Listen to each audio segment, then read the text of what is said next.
Assalamu alaikum everyone. For those of you who don't know, my name is Mary. I know a lot of you know me in real life, so this is like low-key kind of weird. Hi. Thanks for watching. Don't acknowledge that I'm doing this. I've not made any type of videos like this before, but I've wanted to do this for a while.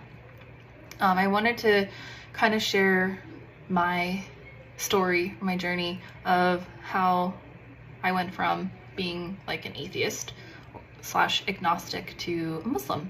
I converted about 2.5 years ago. I guess officially converted about 2.5 years ago. I was raised kind of, I guess, Christian, sort of. My dad, he was raised Catholic. He's a Christian, I would say, though. He doesn't say, he says he's not a believer, he's a knower, which I think is really cute, and I love that. Growing up, my parents didn't want to enforce any particular like belief system or like shove it down our throats, you know, which I really value. I think it's very, very important to choose your beliefs, because I don't think, I mean, like, it's in Islam, that's one of the things I love about it, is there's no compulsion in religion. So I have mixed feelings about that. Raising your kids in not any particular religion, wanting them to choose for themselves, I think is really, really valuable, and I really respect and value my parents for doing that, because like, here I am now, right? And they've been really supportive. Alhamdulillah, honestly, because I know a lot of people don't have that luxury. There were some struggles with it, like having all these questions and just like that existential dread that I think like we all have had or will have at some point in our lives. That was a little bit more challenging to deal with when you don't have a particular line of faith that you follow. And largely, honestly, I was raised like in a family of scientists, basically. So generally speaking, it's like, if it wasn't a reproducible like experiment that you could see in your physical reality, you're kind of like stupid to think otherwise. Not that my family was super judgmental or anything like that. Like I said, my dad's Christian, and my mom's kind of more like non-practicing of anything in particular. I would say maybe mostly like my brothers. My brothers are super, super, super brilliant, mashallah, all of them. And one of them is a physicist, and he's definitely on the like, if A, then B, then C, like there's no question, you know, just go with pure logic. And so he was a huge influence on my life. We were very close growing up. So honestly, I had a very strong interest in philosophy and in religion. I still do. I've had a, gosh, I've been interested in those topics since I was, I don't know, maybe 10-ish, 10 or 11. And in terms of Islam, when that came into my life, it was mostly, honestly, because of one of my very, very, very best friends, who I'm still best friends with today. I met her when I was 9. We went to the same homeschool group, which, side note, don't ever homeschool your children. That's a whole other story, unless you really know what you're doing and it's like putting all the time and effort. But like, honestly, yeah, that's a whole other thing. I don't want to be controversial. No judgment if you are someone who does homeschool your children. But anyways, so her and I are still really close. And honestly, I didn't know what Islam was until, gosh, I was like 11 or 12 maybe. It wasn't until one day I wanted an excuse to call her, and I was like, oh, it's Christmas, I want to say Merry Christmas to her. So I called her. I was like, Merry Christmas, you know, whatever, this and that thing. What are you guys doing? And she said, oh, we actually don't celebrate Christmas. And I was like, what do you mean? What is it? Well, who doesn't celebrate Christmas? I was like, are you Jewish? That's like, I mean, I didn't really know much about Judaism either. But no, she was like, oh, I'm a Muslim. I was like, oh, that's interesting. So she was someone who is someone, honestly, who really, really exemplifies the characteristics of the Prophet, peace be upon him, in such a beautiful, beautiful way. And that was honestly largely one of the things that drew me to the religion the most, in terms of like my perception of it, is just her example and her character.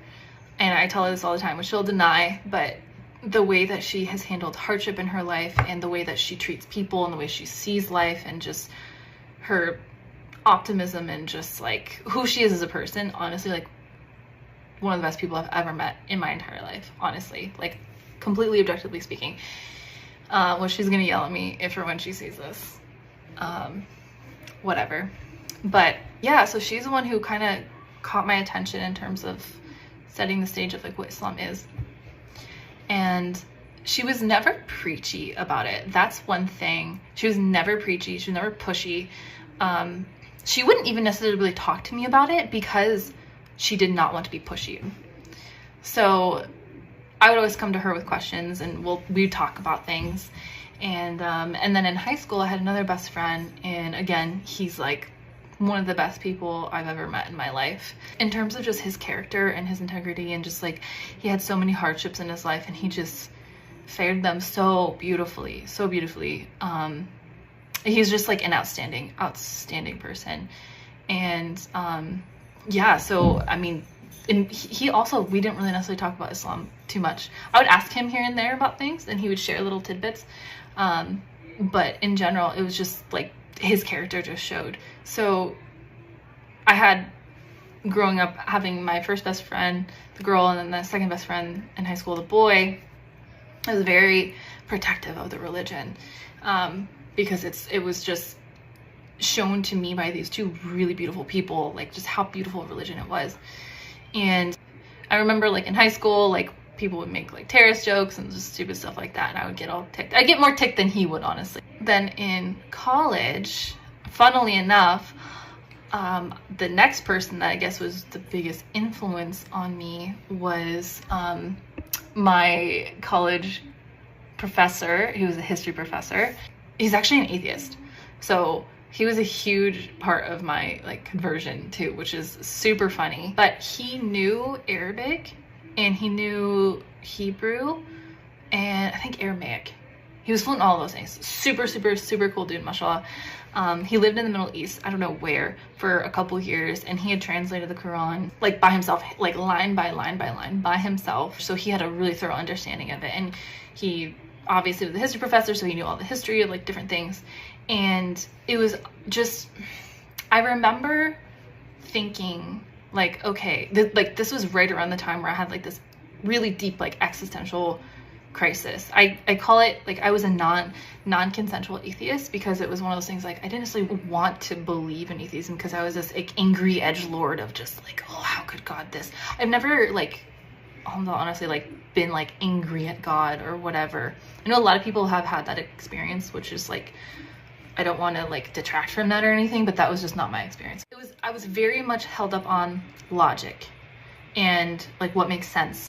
In this class with my history professor, my atheist history professor, he would talk about like the etymology of different words, and I remember one of them specifically was sin, and because I was like, that doesn't make sense to me, like this God that's all powerful and all loving and all these different things that I had learned from like just general Christianity and stuff like on the internet,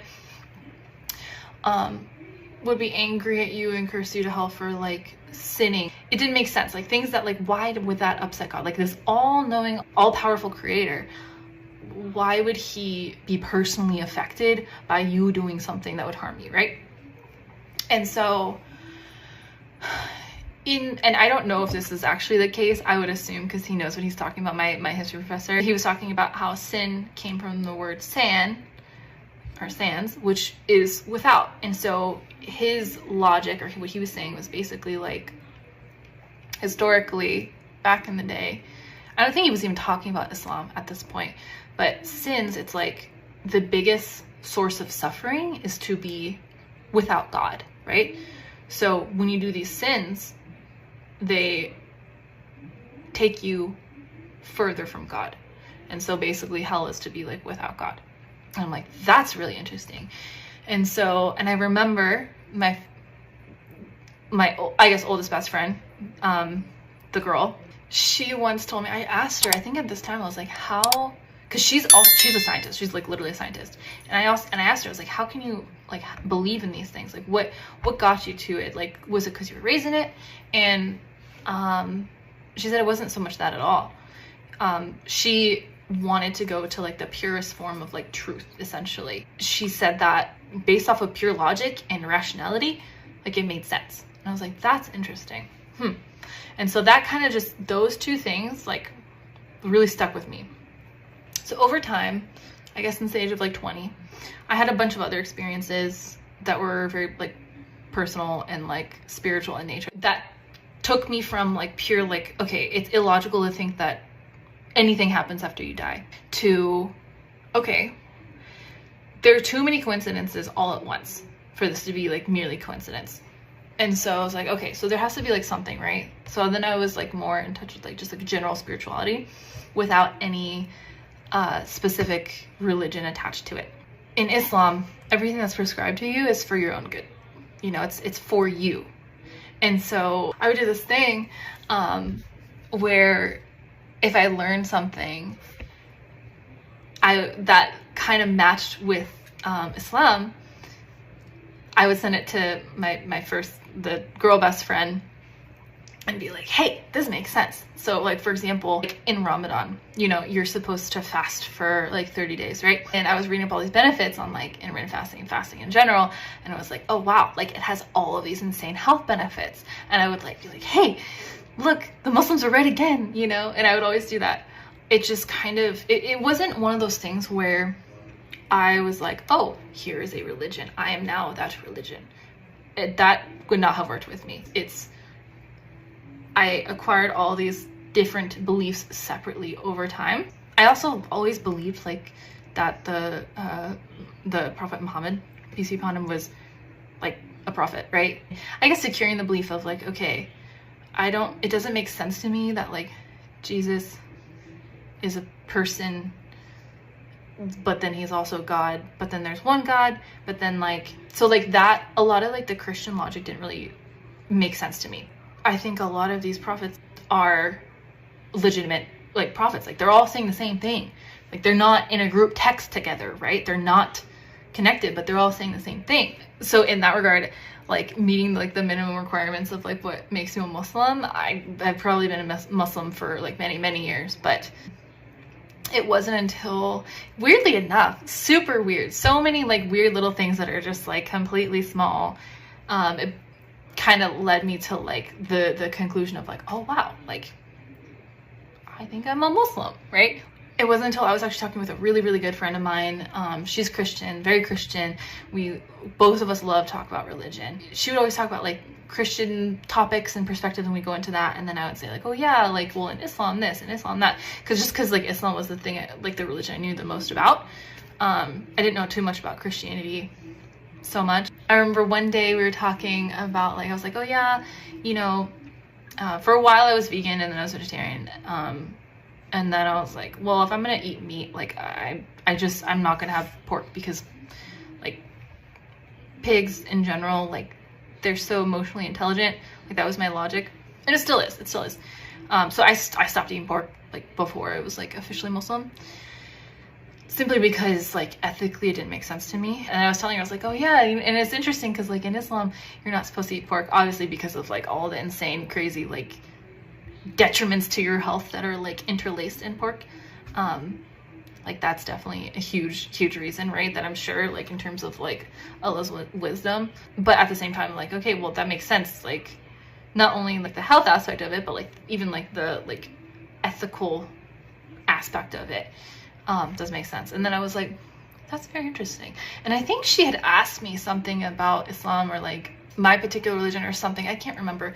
We'd send these really cool like voice notes to each other that would be like literally like 30 minutes long. We would say like, we call them podcasts, so we'd have like these spiritual religious podcasts about just like life and psychology and stuff like that. This was right around the start of the pandemic, and I was like, you know, I've looked a lot into Islam and into religion in general, but I've never really looked into Islam in terms of like, is it a me thing? Like, is it a for me thing? You know, just more out of like admiration and like love for the religion because of like how I saw it already, and like, you know, like the people in my life who were Muslim. And so I was like, I wonder if this is like a thing for me. And so yeah, just did more research like online, and I started reading the Quran. And specifically, I love the translation that I have. That one just really like clicked with me. And yeah, it was kind of like an overtime. It's like I had all these beliefs, and I was like, oh wow, it's like this is what Islam is, and then this is what like I believe in, like they're the same thing basically. So I was like, interesting. Yeah, that's kind of the short story of it, which is super not short. There's a lot more to it, I guess, that I'll probably address at later times. But yeah, TLDR is that saying where if you like walk, he'll run to you. If you move an inch, he'll go a mile, you know, like Allah will reach those he wills. The Lord works in mysterious ways. Super, super, super true. I literally went from being an atheist, like not having any religion growing up, to like I'm a Muslim now, and it's something that I've never felt this way about anything in my life before. I didn't think I was the kind of person that could ever follow a religion. I was someone who really respected religion, who really valued it in terms of what it does for people. I know like there's negatives to it and everything, as there is with anything that humans get involved with, but I never would have thought that I could follow a religion. It's become like the most important aspect of my life. Yeah, so subhanAllah, that's my shortened sort of revert convert story. Thank you for joining.